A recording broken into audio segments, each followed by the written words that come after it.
But I am really, really glad that you joined me today and for the podcast.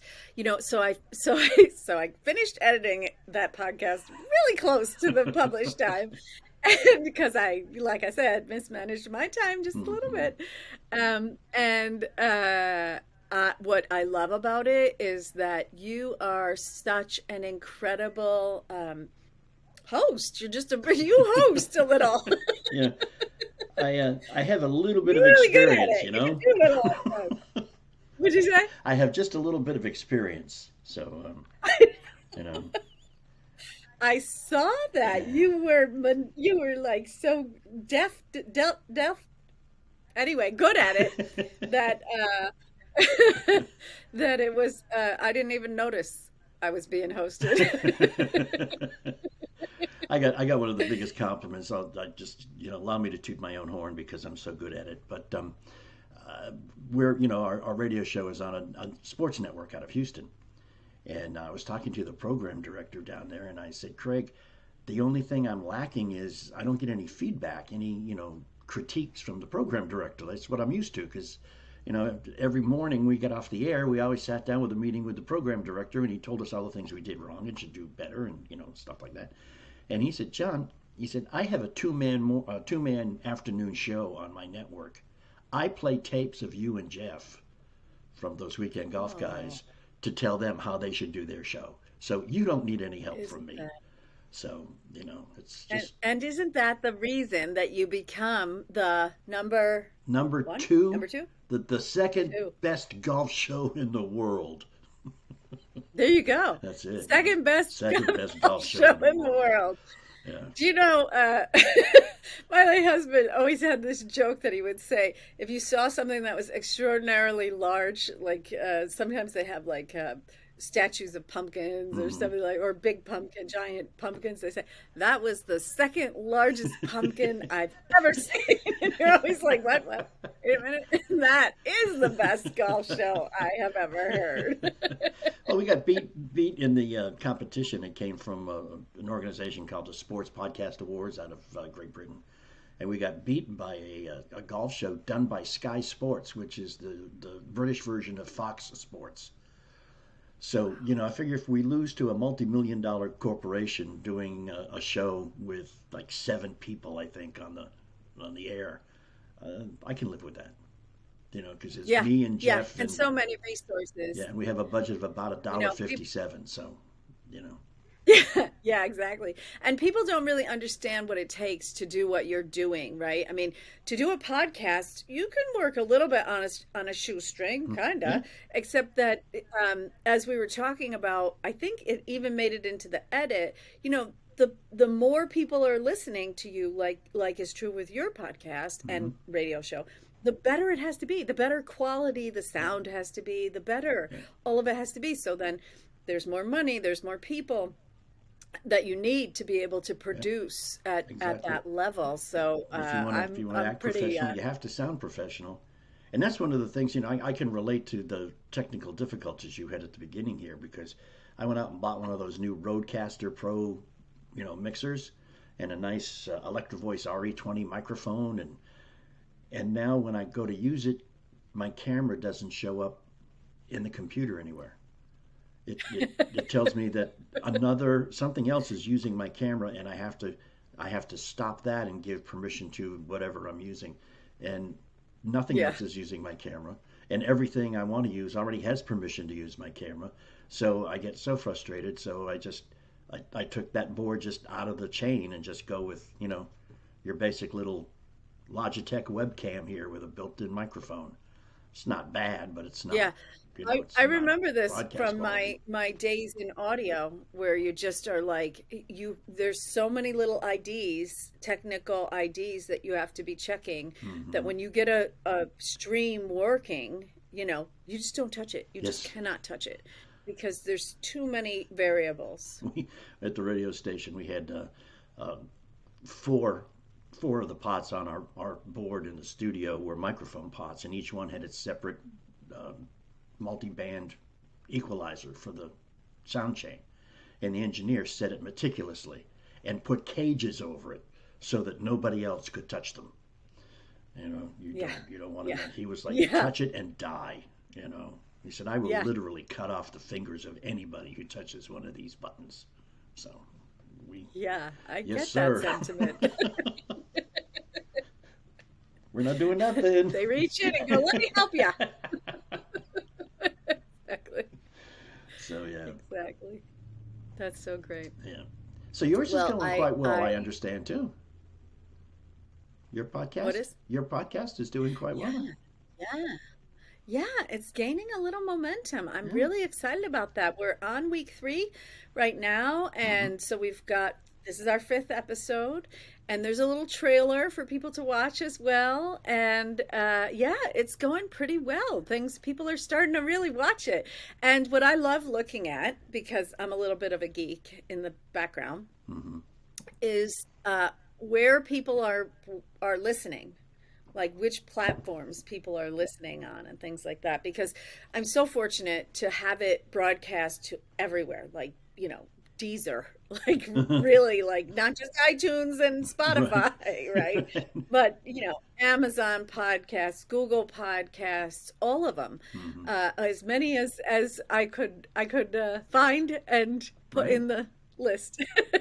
Yeah. So I'm really fortunate, and actually we have a great website, which is really nice. It's a section of my website, but you can get there directly from the URL that I talked about earlier, which might have been on this live stream or not. So it's findingyoursparkagain.com, Hmm. and goes directly there. And, all the episodes are there. There's a built-in player and everything. You can sign up to get the notifications. So I've been really, really fortunate with all Cool. of it to be able to really connect with people, which is my goal. Yeah.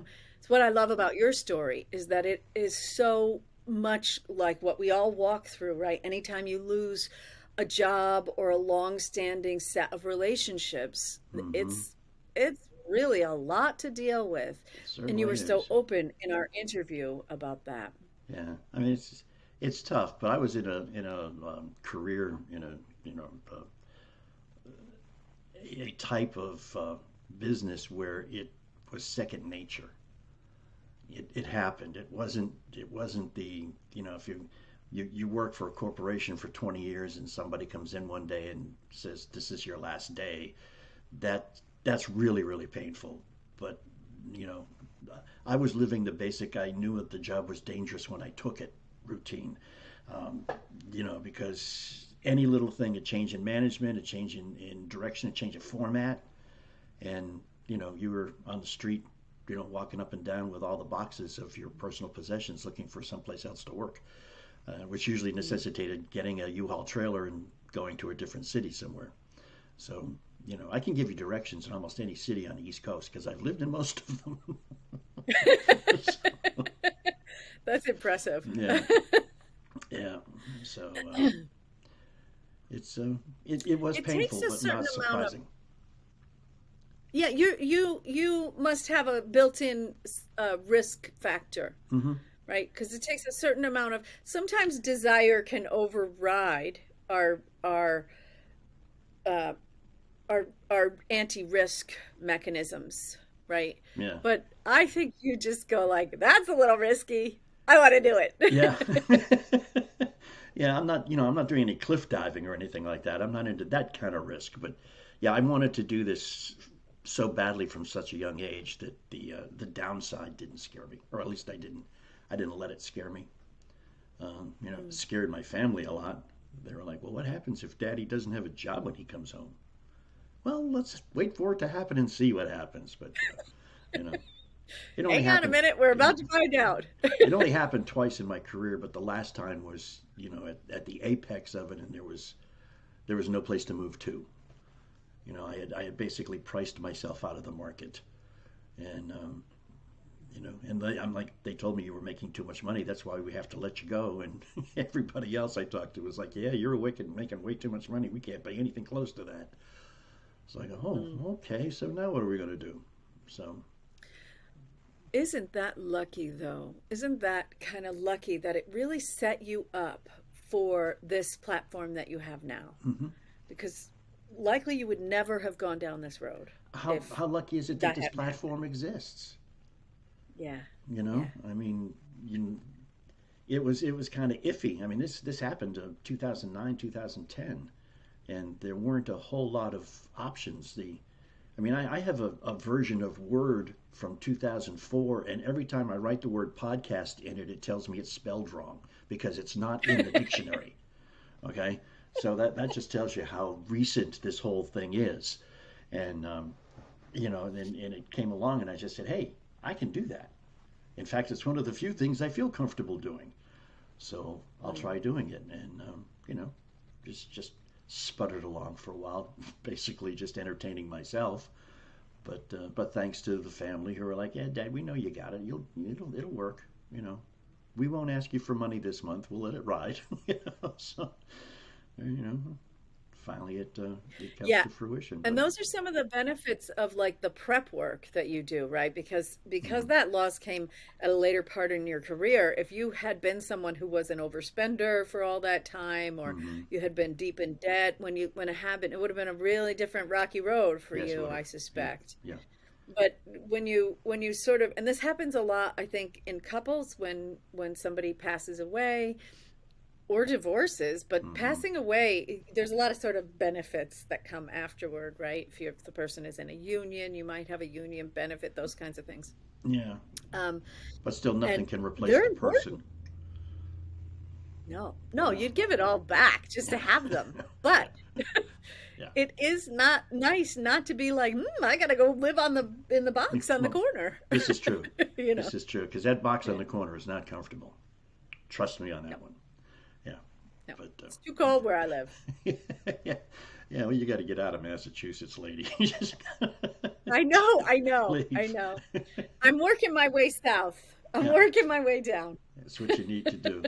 Every summer, If you had a if you had an ocean where you are, I'd be there. that's the only thing I miss about being here. I lived in Mm. Charleston, South Carolina. That's a place you may want to check out. Beautiful city. Okay. My mother loved it, and my mother didn't love any place she'd ever been. She was born and raised in Boston, and that was the epitome of a place. She loved Charleston because basically it is Boston with a southern accent. That's Started cool. at the same time by the same people, and it's just a wonderful, wonderful city to live in, and the ocean is right there. In fact, someone once told me I overheard a native explaining to someone that we were standing at the tip of the battery of Charleston, South Carolina, and it was the point on the face of the globe where the Ashley River and the Cooper River met to form the Atlantic Ocean. Wow. That's their attitude. This is Wow. the heart of the This is where world is everything Charleston. starts, Yeah, right here. that's it. Right This is the here. center of the universe. That's right. And they may be right because it is absolutely gorgeous. Once you get over the flying cockroaches, you're fine. You do have to get used to water bugs in the South in general, but fortunately, I spent my college years in North Carolina, so Oh, I've okay. got a little experience with battle. First time I played golf in Charleston, I was playing with an older gentleman, and I hit a bad slice into the marsh on the right hand side of the fairway. And I said, "Sir, did you see where my ball went?" And he said, "Yes, son, I did. It's right over there next to that alligator." You're talking to the kid from, I grew up in Boston, New York, and I'm going, alligators, they're real. No, I think I need to go back home. Yes, yes, yes. So I just came back from Florida, and one of my sisters is looking at moving there, and I may move there. I'm in Hmm. that sort of exploratory Yeah, phase of my non-committal life at this moment, which right. is really nice to have that freedom.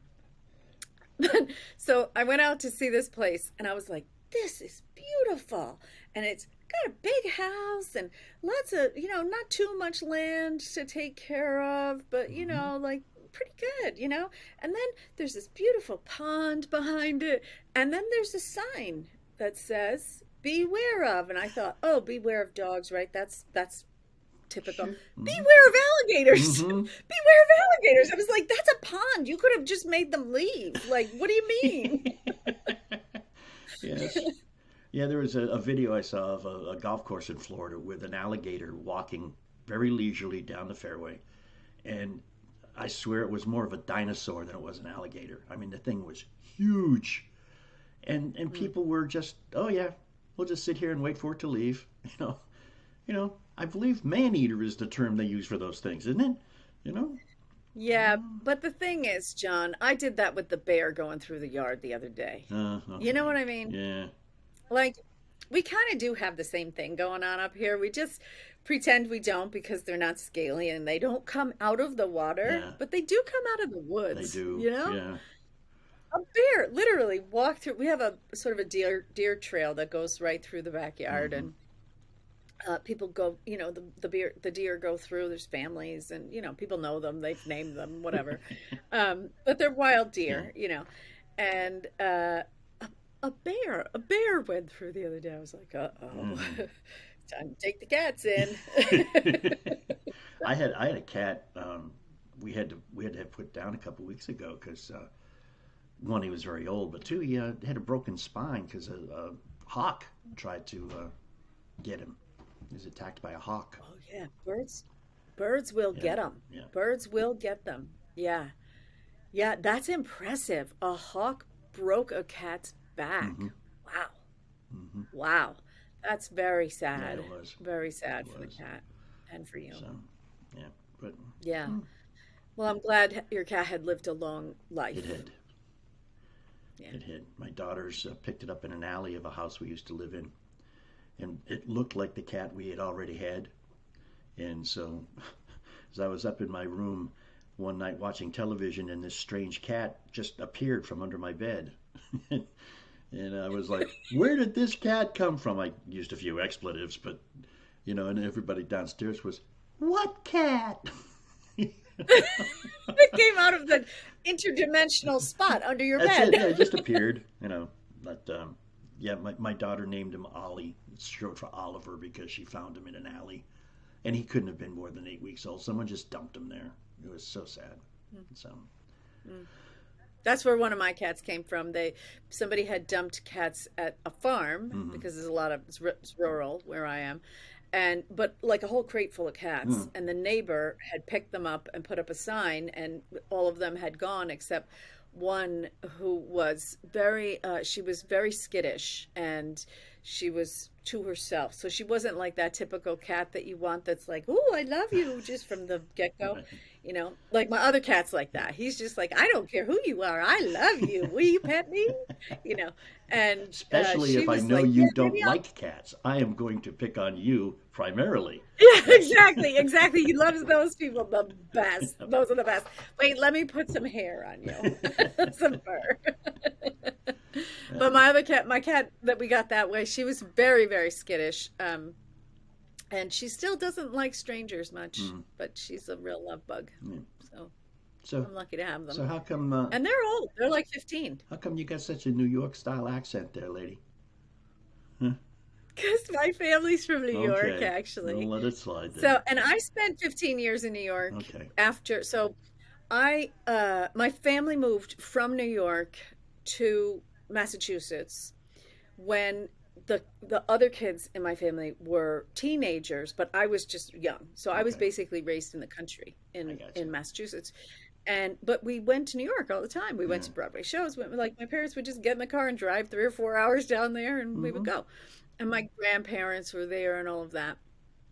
And then and so when I got old enough, I was like, I gotta get to a city. And so I lived in Philadelphia for a while. Hmm. And then I went back to New York for a little while. And then I went to school in North Carolina. But basically, as soon as I got out of school, I went back to New York and Okay. spent 15 years there and met my husband and, all those things and had a little life. And then one day I was like, a tree grows in Brooklyn kind of style. I was like, I gotta have a tree. I can't take it anymore. Can I hijack your podcast and tell a story? Yeah, oh yeah. I graduated from high school in New York City on the 29th of June. On the 30th of June, my parents moved to Holton, Maine. All right, New York City, city of 8,000 people, 8 million people. Holton, Maine, 10,000 people. Not even a stoplight. Okay. Um, I put it off going there as long as I could. I was going to Temple University that fall. So I stayed with some friends in New York, then went down into Philly for orientation and stayed with some friends in Philly, and then finally could put it off no longer and flew from Philadelphia to Bangor, Maine, where my parents picked me up. Bangor, Maine being 120 miles south of Holton, Maine. To give you an idea, you get halfway to Holton, and Interstate 95 goes from 2 lanes in each direction to 1 lane in each direction. All right, it's a 2 lane road, Interstate 95. Wow. And we were driving up there and saw a big sign on the side of the road that said Town Line, now entering T1R9. And I said, Dad, why would anybody name a town T1R9? He said, because nobody lives there. They're map coordinates. So I said, if the first place we come to where people live, would you please pull over and let me out because I'm going back to New York. I am not going to do this. All right. So finally, we get to the booming metropolis of Holton, Maine. I wake up my first morning there, and my mom says, why don't you go down? There's a bookstore right down the street. Get yourself some, magazines or something to occupy yourself. So I go down to this bookstore. I spend about 30 minutes just perusing. I pick out a couple magazines in a book. I go up to the counter, set them down, and the guy behind the counter says, anything else, John? Oh, oh, that is so disconcerting for a New I Yorker. know. And I was like, do you know me? And he said, well, I knew the new minister's son was coming to town this week, and you're the only person I've never seen before. I just assumed you were he. And I was. So I knew that my mother Wow. knew stuff I was going to do in that town before I ever did it. I could not wait to escape. Mm, The rural life has mm, never been for me. No, don't give. mm. My sister, younger sister, flourished in the small town, and also she flourished because I wasn't there because she had spent her life being John's sister. So I was the guy who came home on Christmas and you know Easter break. Um, so she was very happy about that because she became her own person finally. But Mm. I hated it there. I hate So, small towns. I hate them. so tell me about New York City.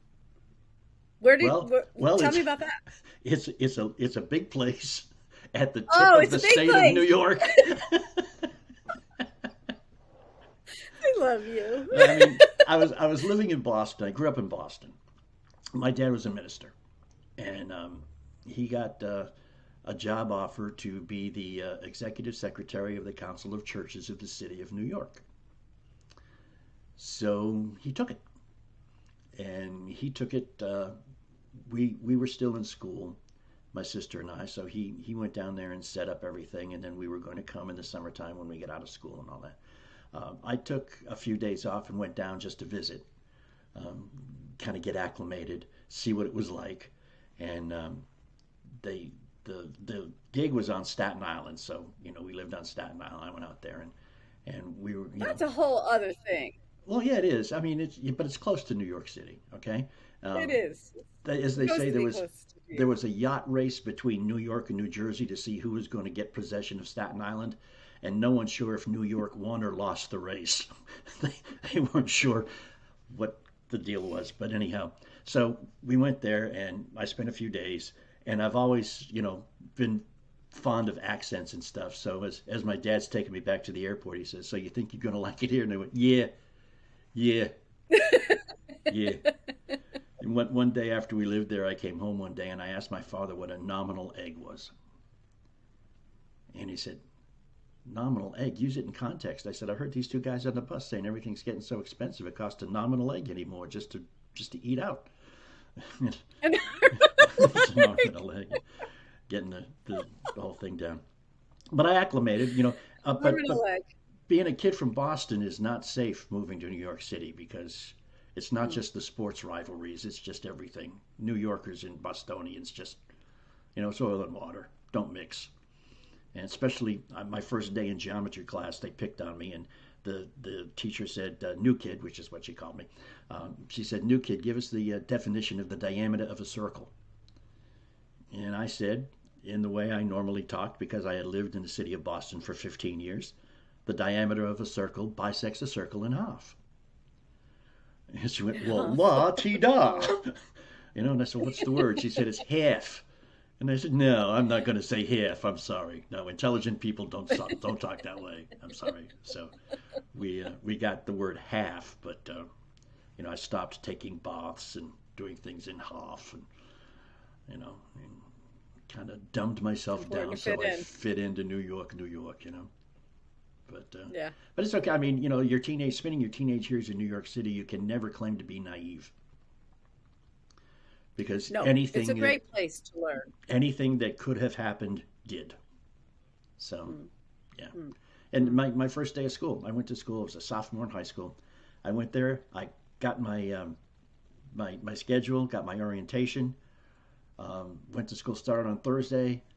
Went back on Friday. Friday afternoon at 3 o'clock, the teachers went on strike, and I did not go back to school until the Friday after Thanksgiving. I had 13 weeks off my first year in New York at school. So I bet after your about mom loved that. oh yeah, she was so happy. After about Mm. 2 weeks, my dad came in one morning, kind of disgusted, threw a $20 bill at me, and he said, "You're living in the most educational city in the world. Go learn something." Mm. And you couldn't do that today, but that's how I spent my days those 13 weeks. Is I'd jump down, get on the ferry, ride into Manhattan, and just walk around Manhattan and just learn stuff. Go to museums, go to places on my own. And it was Incredible. great. Yeah. Yeah, it was Yeah, fun. there's so many resources Yeah, in large cities in general, but New York has so many cultural resources. yeah. It's really amazing. And I was into broadcasting, Uh, so I just darkened the doorstep of every broadcast outlet, and I was young and looked pathetic, I guess. So they always let me in. They always let me sit with the guys and hang out in the studios and stuff, and sat with some of the. no, artists love to educate the youth. Are you I kidding? We're know, like, come on, it's a fun ride. but I got to sit with like Dan Ingram at WABC while he was doing a show, and he's probably the best top 40 disc jockey that ever existed. And I learned a lot just watching him. It was great, and Mm. Norman Knight and just all these guys. Cousin Brucey, remember Cousin Brucey, Bruce Morrow? I mean, just all these guys were on Before my time WABC. there, buddy. Yeah, I know. You're so young. They weren't even They don't playing have music. reruns They for weren't. radio. Yeah, they weren't playing music on WABC when you lived there, were they? No, no, No, no, no. No. So I mean, this was late '60s, early '70s. It was fun. It was fun. that's really great. Yep. That is So really great. Well, I love you talking about this stuff. And I love the context it gives us, right? Because, it really sort of connects us all. Like, even like, okay, so we have Boston, we have New York. hmm I love that you lived in Staten Island because that's where I met my husband. So Oh, really? Okay. he had a house on Staten Island.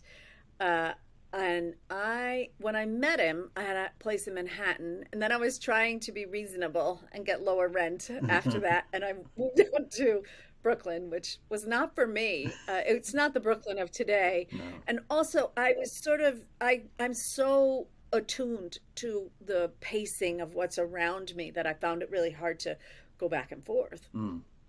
between two places. Yeah. And so for a short time, I went out to Staten Island and stayed with him. And then, but the deal was when we moved in together that I said we can only live together if we get a new place. That it's not my place and it's not your place. hmm And so we ended up in Hell's Kitchen, Ah. and which was great. I was working on Broadway at the time, and I Oh could yeah. walk to work, and it Where was in great. Staten Island was he? He What, was right off the ferry, St. St. George's, George? something like that. Yeah. St. George. Right off the ferry, you hmm go straight up that really Steep Hill? angled hill, hmm steep hill, and right at the top at the park Yeah. was Well, that big he that had that big his Gothic house. looking building at the top of that hill. That's the high school I went to. Yeah. Curtis High Oh School. my goodness. Yeah. Oh my Yeah. goodness. This reminds me of, so I was living at one point I was living on 17th Street and 5th Avenue in New York. hmm And my parents are from New York, but I think of them as from Long Island, and where they were raising kids, and I'm a lot younger than my siblings, so kind of I hear about that time period of their life, but I didn't hear a lot about their youth. And one day, my father's walking with me around the neighborhood, and he goes, let's go down this street. I go, oh, okay, and we walk down 16th Street. And he says, you see that building right there? I was like, yeah. He's like, that's Xavier High School. I went to high school a block from where you live. And I was like, and you didn't think to mention it like all of this time. It's amazing how the circles run, Yeah. how we keep intersecting with each other and finding new ways to relate is really good. It certainly is. Can we do a Really rising chorus if it's a small world after all now, and then good. sign Exactly. off? Yes, yes. So I know you have another podcast to be on in a minute, Yep. and we should probably wrap it up. But I just love talking to you, John. I feel like I always learn more about how to live life, and I hope that's how our viewers, no, listeners, mostly listeners, probably, are feel about it, and that even though I have a little bit of a New York accent, apparently. It's okay. That's okay. We can let it slide. When we moved up to Massachusetts, I'm telling you another story instead of saying goodbye. Haha. Um, when we moved up to Massachusetts, my mother owned a furniture store. She bought a furniture store, and she was running the store, and she was in the media. You put ads out Mm-hmm. and things like that. And she did a TV ad, and everybody kept saying, "Oh, that's the furniture store that the New York lady owns." And she was like, "I don't have an accent. What are you talking about?" They were like, Yeah. "Oh yeah, you What are do." you talking about? I don't have an accent. I don't even sound like I'm from New York. What you mean? Exactly. I'm trying to talk like you guys That's now. right. And then go down to Philadelphia and All talk like Ewans. right. All right. I thank you so much for hanging out with me Oh, today. my pleasure. Hopefully this is live somewhere, but Mm-hmm. even if it isn't, we'll just be posting it everywhere so you guys can catch up with us and catch John's podcast, please, Those because weekend golf my guys. brother, those weekend golf guys, Mm-hmm. yeah, and it's on all of the podcast sites. I It's noticed everywhere. it's It's everywhere. everywhere. Yes. It's everywhere. And if you like golf and you like hanging out with John, you're going to have a great time. And my co-host is one And of America's top 100 golf instructors too, so you can actually learn something. Yeah. fantastic. Fantastic. Okay. And I'm going to get my brother to listen to it because that's how I relate to golf is like somebody plays it. But you should check out our podcast episode on findingyoursparkagain.com.